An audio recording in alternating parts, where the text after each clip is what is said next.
Hey, supply chainers, wherever you are in the world, this is Sarah Barnes-Humphrey with you today. Are you ready? Let's talk supply chain.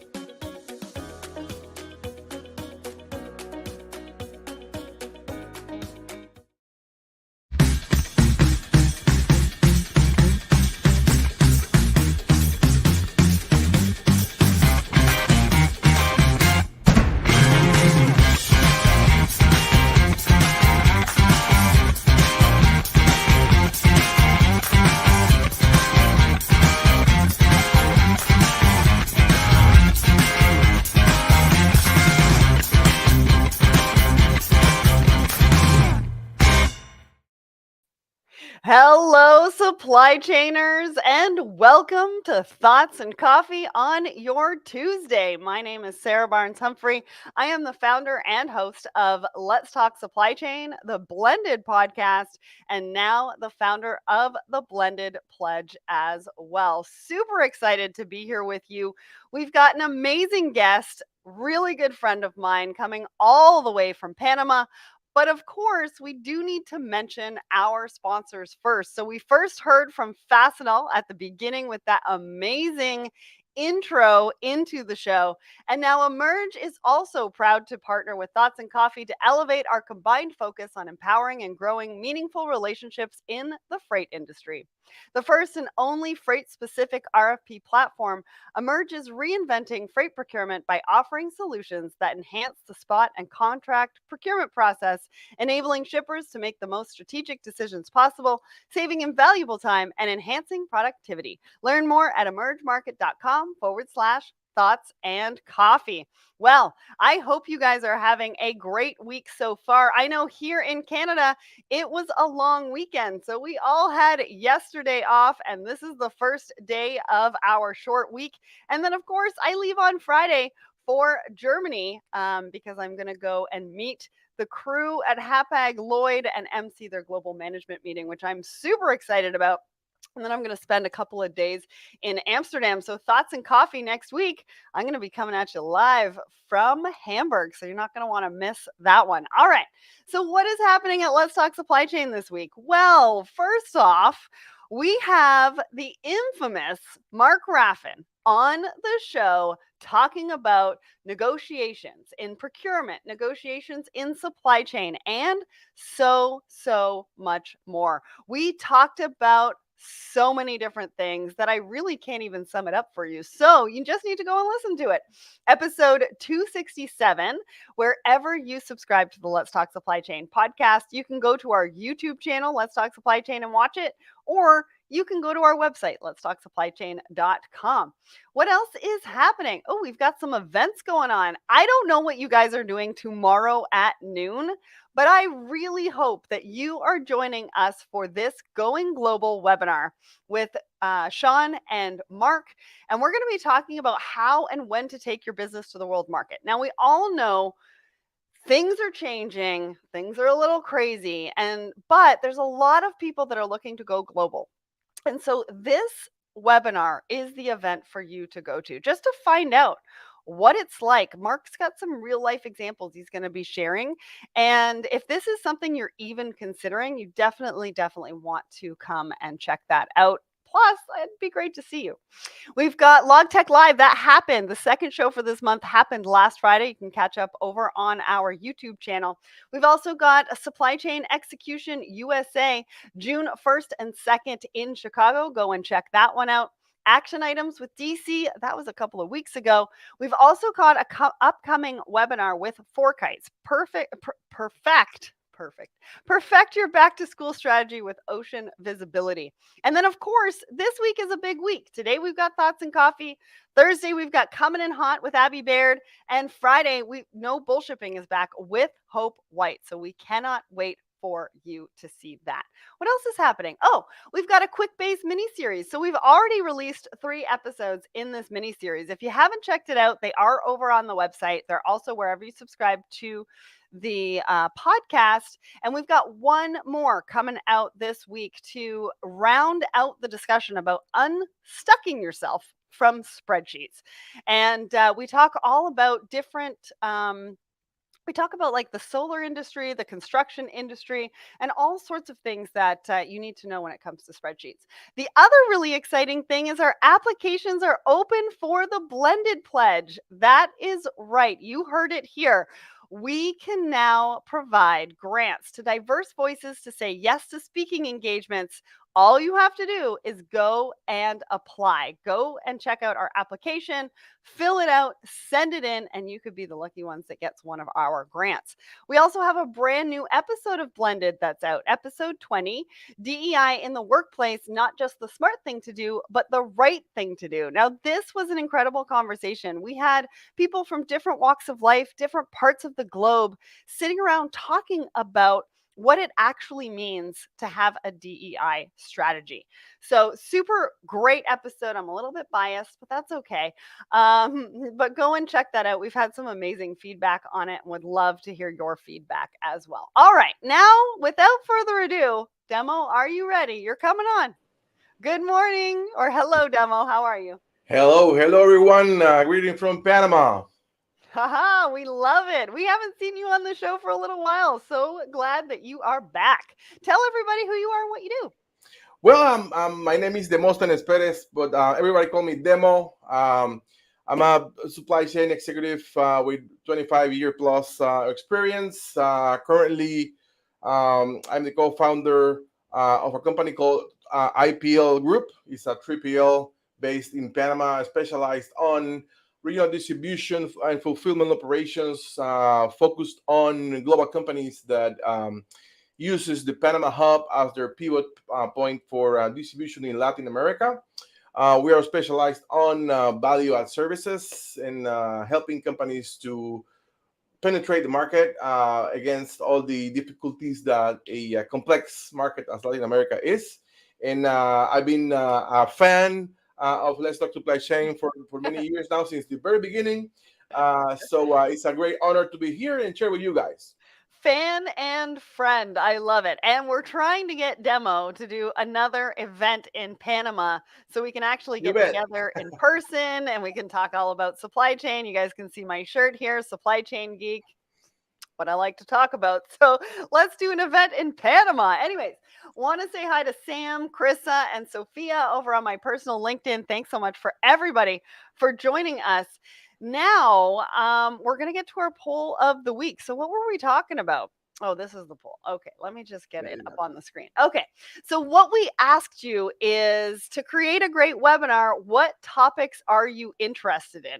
I love this poll, and we still have 1 week left. We got 603 votes for this. So, you guys are very passionate about what you want to learn more about. 44% of you said visibility in supply chain. 35% of you said supply chain sustainability, which is really interesting. Did you guys know I have a LinkedIn learning course called The Fundamentals of Sustainable Supply Chains? Go and check that out for some more information if you haven't already. 20% of you said digital AI and machine learning, and 2% of you said other. Demo, does this surprise you at all? I mean, for me, I'd like to understand a little bit more what people are actually asking about for visibility in supply chain. That's my only comment.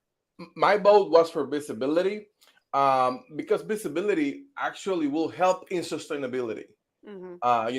And resiliency. So visibility right now for me is the hottest topic, and we all need to be completely aware of what is going on, what are the latest technologies, and what are the challenges to be aware on the supply chain. But the other topics are pretty cool, and great to have. We have a great participation on the poll, so that means that people are really interested in learning. Mm-hmm.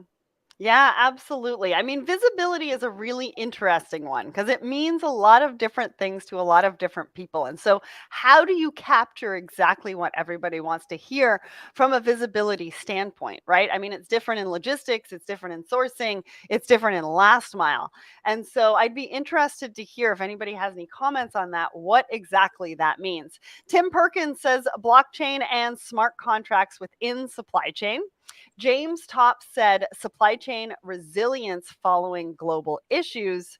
And Daniel said government audits. Sam says procurement process, maybe too broad, how decisions are made to buy from A to be. Adrian had a whole bunch. Morgan said circular supply chains, which we're going to be touching on a little bit today. So, Yes. so many great comments. Great to see everybody, coming out and participating and sort of participating in the future of content, right? And what you really want to hear from us and what we can bring to you as well. So, thank you so much for everybody who participated in that. Now, we're going to get to the post that I put out yesterday. And I think this one's kind of fitting. So this one, I highlighted a quote from Lewis Howes. Be grateful for any breakdowns this year. It's setting you up for massive breakthrough. Your mission is getting clear. Peace is within you. Money is flowing your way. You found out who your real friends are, and you are making health a priority. I'm proud of you for your growth. Now, the reason why we posted this yesterday, and on Sunday, every Sunday I post a leadership post, and this is one of them, and it talks about massive breakthrough. So get ready for a massive breakthrough, because everything you've kind of been through is getting you set up for that. And one of the reasons why I wanted to talk about this today, Demo, is because you have been through so much over the last couple of years, starting a company during the pandemic. And you've been through massive breakthroughs in just in the sheer growth that you've had over the last couple of years. So talk to us about your massive breakthrough and what you went through to lead up to that. Well, I was for many years in the corporate world, in a very comfort zone, leading a successful company with a successful team, great financial results, great customers. We were doing really well, but there was something that I was needing, and I didn't know why. Since I was a kid, my dream was to have my own business, but I didn't found the way to do it. So I went to a seminar, to prepare myself for that. And I went to Tony Robbins' UPW seminar, and then I had the breakthrough. And then I learned that everything was fear. And when I learned that how to overcome that fear, then I just went like a rocket. So a couple of months after that seminar, I resigned to my position as CEO of the company. Wow. And we built, together with Daniel, my partner, we built a business plan, and we moved forward. But COVID was not in the business plan, Right. and the company started operations in January 2020, and I joined the company actually in March 2020. So when I joined the company, we were in total lockdown. That was kind of hard because I'm a warehousing guy. I love the beeps of the forklift, and the environment of warehouse is something I really like. And working from home, that was really, really hard for me. I was not on that. I was accustomed to go to do my warehouse walks, to see the operations, to see the guys. So that was pretty hard. Fortunately, we did it well. We crossed the first year barrier. Of course, we lost a lot of money on that, but when you have a great purpose and a vision, that helps. And now we overcome all that, and we moved to a new warehouse, and we have been growing in a very nice pace. Sometimes you get a little desperate, you want to grow faster, but in reality, we are doing great. So I'm pretty grateful for that, and great for people like you that always are cheering and advising. So this is great. Congratulations, man. I'm like so just happy for you and to see your growth and to see how passionate you are. We've got a couple of people over on my personal as well. Nitin says, hi, Demo, superb achievements, bud. We've also got Lacey who is saying hi. Sophia, great to see you as well. So lots of support in the supply chain industry for you as well. Before we head into our articles, can you give us just a quick overview of supply chain in Panama and Central America? What are you seeing from your point of view? Any shortages that you're seeing that maybe we're not seeing that could potentially come our way? Tell us a little bit. Well, there have been a lot going on. Every disruption that the world face in the supply chain have a special impact in Panama because probably 6 to 7% of the global commerce cross Panama, right? Yeah. So we are impacted somehow. But now what we are seeing is very interesting. All the nearshoring noise and all that. We are seeing some the probable winners of that is Mexico and Brazil, and they are now finding ways to put more product in the other side of the Americas. Huh. Mexico have a great market in the U.S., but they also have an opportunity to grow their business in America. And Brazil have a lot of challenges moving their product out because they have an enormous manufacturing capacity Hmm. and technology and innovation there. But they need some muscle to put that product out. They have a lot of challenges internally in terms of law, and Panama have becoming an important point for them.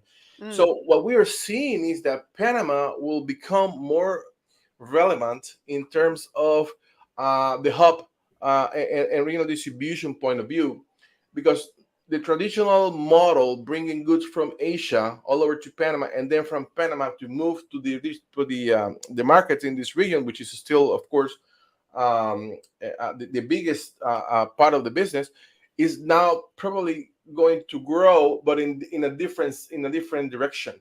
Hmm.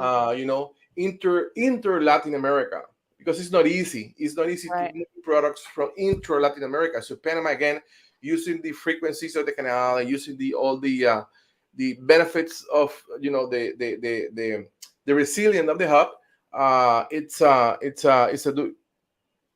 Looking in a better shape now. It was announced last week a fourth port is in construction in the Atlantic side of Panama, Wow. in Cologne. Yeah, right. Currently, Cologne is the number one transshipment city in Latin America, Hmm. and with I think it's close to 6 million TEUs. And now this new port would add another probably 2 million TEUs to capacity. Wow. So that will again reinforce the hub position of the country, Yeah. serving Latin America and also North America. Yeah. Yeah. It's a really important hub already. Yeah. And now it's just going to get even more important. Thank you so much for bringing us that information and telling us a little bit about what's going on in your part of the world, because it's important, right? It's a global supply chain, and the more we know, the more we can do. All right, let's get to our first article. So this one came out around Mother's Day. The reason why we're talking about it now is because, Mother's Day is one of the biggest holidays for flowers, but it's going to continue being a challenge to get flowers actually moving into the future. Apparently, during the pandemic, farmers didn't plant as many flowers. And so there is actually a shortage in actual flowers. They also are running into labor shortages, weather, poor growing conditions, and shipping, less truck drivers, and fewer international flights, which means that with the supply dwindling, you're going to be seeing much higher prices within the flower market. Demo, what are you seeing in the flower market? I know we were talking about Colombia and Panama and how all of that's happening. Tell us a little bit about that.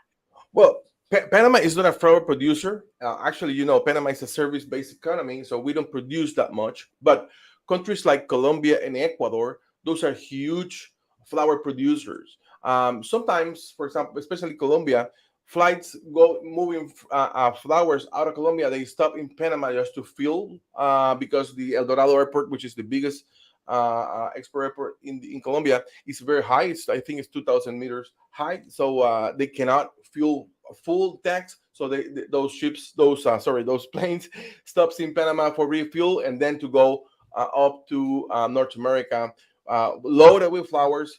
So this is the role that Panama plays on the flower business. In these two countries, but I think Colombia is one of the major users of the Panama Hub just for refueling. Yeah, and just so everybody knows, it's the latest in the long line of shortages that we're going to see, and that's why we wanted to bring it to you. But one of the things I liked about this article is they mentioned Tim Hortons. They were like, if you can't get a bouquet of flowers, you can go to Tim Hortons and get a bouquet of donuts. And if anybody doesn't know what Tim Hortons is, it's our national coffee brand here in Canada, and it made it into the hustle, which I'm very, very happy about. All right, let's get to the next one. Really, really interesting stuff. So we're talking about e-waste. Yeah. What they're saying is that we're actually going to run out of elements from the earth to really be able to create and produce electronics. But what's even more concerning is that waste electronics outweigh the Great Wall of China. So if you've ever been to the Great Wall of China, walked it, seen pictures of it, this is what we are running into when it comes to waste. They're saying that discarded electronic waste is 57 million tons right now, and that doesn't include the carbon that comes from the trucks or how it's being shipped to wherever it is going. And so it's creating a lot of chaos in supply chain, especially around producing electronics. And so these are some of the things that we need to know. Apparently, a lot of people have a lot of old electronics in their house that they don't know what to do with. And so circular supply chains are a really, really, really big part of finding a solution for this. And apparently, if you've got some of these old electronics in your house, you have some of the elements people are looking for. So just a thought, you might want to put it out there that you do have it and somebody could potentially buy it. And then that's the start of the circular supply chain. Demo, what are you seeing about this? What do you think? Well, indeed, it's a huge topic. There is still a lot of ignorance all over the world on this specific topic. For example, we have been working here to build a reverse logistics hub for e-waste, but we have found that, as you know, not just to collect equipment and devices from Panama, because Panama is a very small country, but from other countries like big markets like Chile, Colombia, Central America, the Caribbean, and still countries doesn't have a real public policies on this. And actually, for example, for shipping out a container out of e-waste, you need to pay taxes. How come? Oh, Yeah. And getting the permits is well, very that's not going to help. yeah, that's not helping a lot. So, and especially because in many of these countries doesn't have the technology or the know-how and how to make all the salvage of the parts, all the dismantle process, and at the end, all these lithium batteries and all these components are going to finish up in the ocean, which Right. is terrible. So there is something that needs to be legislated, because especially in the less developed countries, there is a lack of knowledge and understanding of this from the government's point of view, Mhm. which is terrible. Because that should be like the easy way to get rid of those electronics out of the country, because pollution is for real, and Mhm. the need for materials is real. So Yeah. uh, um, what we thought since the very beginning on this, it was okay, let's use the capacities of the installed capacities of the hub, the routes, because every ship is going down, it's coming up, right? So we got empty capacity, so it's going to be cheaper to fill containers with all this product, and then have a professional center or operation just for Mhm. get for separate all the materials and then ship it out to the real manufacturing points, because again, we don't have any manufacturing here, but we Mhm. have the hub, so we can like do appropriate a separation of materials, and somehow contribute in the environmental situation. Yeah. Plus, that also generates a lot of jobs. That's Yeah. important to say, because low skill jobs are required for this. And I believe it's a beautiful project, but again, we need to work together with countries to make this happen. Absolutely. And, we talk a lot about microchips right Yeah. now.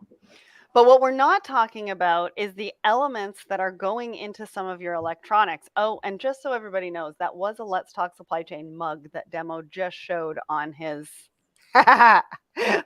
We both have a mug today. Anyways, sorry, squirrel.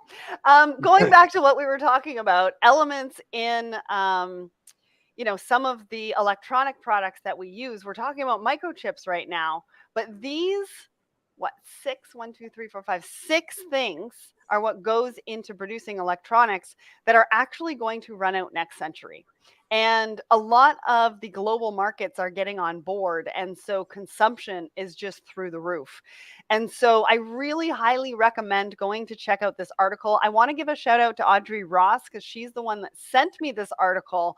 And it gives us a really great insight into the path that we're leading down and how microchips aren't just the only shortage that we should be worried about and that we should be considering. So appreciate your thoughts on that because it's such an important topic right now. And I hope you guys I want to all add just go and check something. that out. Sure. During our research for the project, I met with a cardiologist from Florida. He was an MBA student, and we met, in this process. And he bring me a new element on this, and this medical equipment. Yes. There are tons of Mhm. medical equipment in warehouses all over the world. X-ray machines is huge. So those are tremendously contaminating agents, and those need to be also passed through that process. So adding to that, and those use chips, and those uses also those metals, precious metals. Yeah. But that is huge, probably But it, not as popular as devices, but this is huge. It's such a great point because when we think about electronics, we think about our smartphones and our iPads. But Yes. really, we're also talking about life saving devices that we Yes. should be considering as well. Yes. Great point. Thanks for sharing that. All right, last article. We've got less than 4 minutes. Can we do it? So, this article is crazy, man. This came from Kogan and Page. It is on our website, but it talks about the warehouse of the future. Now, I don't know if you know this, but Amazon has been granted the patent for the warehouse in the sky. That means that it's fulfilled by airship and the deliveries are made by drone. Their second patent that they're going for that they don't have right now is warehouses underwater. Now, I'm not entirely sure how that one works, but this article talks about how those are potentially the warehouses of the future. It talks about some of the things that we need to consider as we move into the future around warehousing. And I'm going to cover those really quickly so Demo can weigh in. 1, elder friendly workplaces. 2, rising demand globally. 3, more tech instituted warehousing. Sustainability in supply chain. Solar turbines and use of waste for energy production. We're going to see electric charging in warehouses. 6, collaborate and share resources. 7, development of underground warehouses because we don't have enough land. Demo, tell us, what do you think on this? Well, I think it's pretty, amazing, the idea of having those warehouses in the air or over the ocean. I would probably like more seeing a huge ship in the ocean, like a car carrier converted in a warehouse. In the ocean will be more feasible, in my humble opinion. But it's incredible how these guys at Amazon are working on having a better footprint of warehousing. Now we saw some news this morning. Now they are trying to get rid of some of the space they have because they were too full. So it's the business is changing a lot, and for me the most impressive is how the innovation these guys is driven inside the company. Yeah. Yeah. And I mean, going underground for warehousing as well. I mean, what are we going back to mining? Like, it's crazy to me. And how are you going to do it underwater? And they were talking about something around sound and using sound to bring the packages up to the top of the ocean so that it can be picked up and delivered. Like, I don't know how much more efficient that really is. I mean, on a past Thoughts and Coffee show, we talked about how they could be potentially manufacturing in a container on the water. That to me, I can see the efficiencies, just not sure about an underwater warehouse and what exactly that's going to look like. But if anybody, maybe Larry, wants to look up the patent and let us know. I would be really interested to hear what this is all about. Anyways, I would go and check out that article. It was written by Gwyn, who is an author, co author, and instructor and has been in warehousing for many, many, many years. And so go and check that out. He really knows what he is talking about. And that's over on our website. Well, listen, we've got 30 seconds left. It looks like we might actually finish on time today, people. I just want to say a big thank you to Demo for joining us today, giving us the highlights of what's happening in Central America. Kudos to you for all the great things that is happening for you as well. Always super excited to see your success. And thank you so much to everybody in the audience who joined us today. This was a fun one. I'm going to come to you live from Hamburg next week, and I'm going to be talking to Julian from Logix Board. So stay tuned for that one. Thanks, Demo.